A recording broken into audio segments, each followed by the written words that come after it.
करते हुए मेरा आग्रह स्वीकार करते हुए मंच पर आसीन हों और आपकी जोरदार तालियां भी उनके अभिवादन में होनी चाहिए। श्री खुशहाल सिंह पुरोहित जी।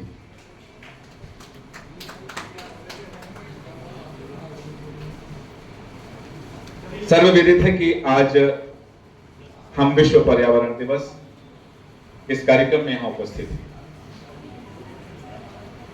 अपने वक्तव्य के आरंभ में जो कथन के आरंभ में जो शब्द थे मेरे कि हम एक उपक्रम करते हैं प्रतिवर्ष। जैसे जब हमारा जन्म दिवस आता है तो एक दिन हम प्रफुल्लित हो लेते हैं, आनंदित हो लेते हैं बाकी 364 दिनों के लिए। आज ऐसे ही हम विश्व पर्यावरण दिवस मना करके शेष 364 दिनों के लिए प्रफुल्लित होंगे कि हमने अपना कर्ज उतार दिया, प्रकृति को उसका ऋण वापस कर दिया।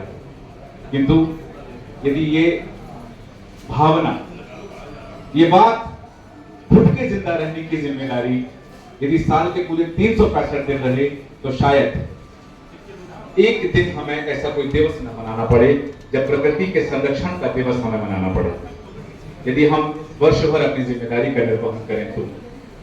किंतु सही है, कहते हैं कि देर आयत दुरुस्त आयत, और कहीं ज्यादा देर ना हो जाए। आज चर्चा होती है वैश्विक पटल पर कि तीसरा विश्व युद्ध कहीं ऐसा ना हो कि पानी के लिए हो, क्योंकि पानी बचाया जा सकता है, पानी बनाया नहीं जा सकता। हम हमेशा बात करते हैं पानी बचाने कि पानी का संरक्षण करें, जल का जितने से कम उपयोग हो करें, उसे बेतरतीब ना बहाएं, उसका दुरुपयोग ना करें। ये बात हम करते हैं जल संरक्षण दिवस पर। पेड़ों को बचाने की, प्रकृति के संरक्षण की बात करते हैं पर्यावरण दिवस पर। हम सबने कभी इस बात पर गौर किया है कि यह दिवस मनाने की आवश्यकता क्यों आन पड़ी? हम सभी जिस वर्ग से आते हैं, मैंने पूर्व उल्लेख किया कि हम प्रबुद्ध वर्ग से हैं, उसका प्रतिनिधित्व करते हैं, लेकिन यह दिवस मनाने की आवश्यकता ही क्यों पड़ी? दरअसल हमने जिस तरह से प्रकृति का शोषण किया, प्रकृति दोहन के लिए है, लेकिन हम प्रकृति का दोहन करने के वरन उसका शोषण करने लगे, और उस शोषण का यह परिणाम है कि हम आज ये दिवस मनाने पर मजबूर हैं। ये हमारी खुशी नहीं है कि हम विश्व पर्यावरण संरक्षण दिवस मनाएं, ये मजबूरी में मनाते हैं कि संरक्षण की जिम्मेदारी याद दिलाई जाए पूरे विश्व को।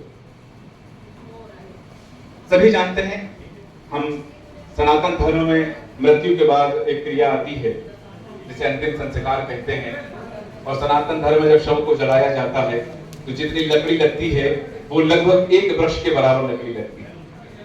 वो एक वृक्ष की लकड़ी हम अपने साथ उसको भस्मीभूत करके जाते हैं। जीवन में कम से कम इतना तो कर लें कि वो एक वृक्ष जिसकी लकड़ी हम अपने साथ लेकर चलने वाले हैं, वो वृक्ष को लगा दें, ताकि हमारे अंतिम संस्कार में किसी दूसरे वृक्ष का ऋण ना हो। हमने जो वृक्ष लगाया वो हमारे ही काम आ सकता। ये भाषण नहीं है कि मैं आपका टाइम पास करने के लिए भाषण दे रहा हूँ, या केवल मुझे मंच संभालना है, मुझे कार्यक्रम का संयोजन करना है, तो मैं ये बातें आपको कर रहा हूँ कि आप लोग बोर ना हो। ये वास्तविकता है, ये वो वास्तविकता है जिसे हम देखते, जिसे हम जानते हैं, बस स्वीकार नहीं करते। यदि इसकी स्वीकारोक्ति ही हो जाए तो वास्तव में कहते कि एक कहावत हमेशा लोग कहते हैं कि बिल्ली के गले में ठंडी बातें करता हूं। आप शुरुआत तो करो अपने घर से। आज एक अच्छी चीज है कि श्री खुशहाल सिंह जी के द्वारा यहाँ पर जो तमाम हमारे आयोजन समिति, हमारे अतिथि हैं, के द्वारा अतिथियों को तुलसी के पौधे भेंट किए जाते हैं। ये एक स्मृति बन सकता है कि आपको जब कभी इस पौधे को आप गमले में लगाएंगे, जिन्हें प्राप्त होगा अपने घर ले जाएंगे, गमले में लगाएंगे, तो जब कभी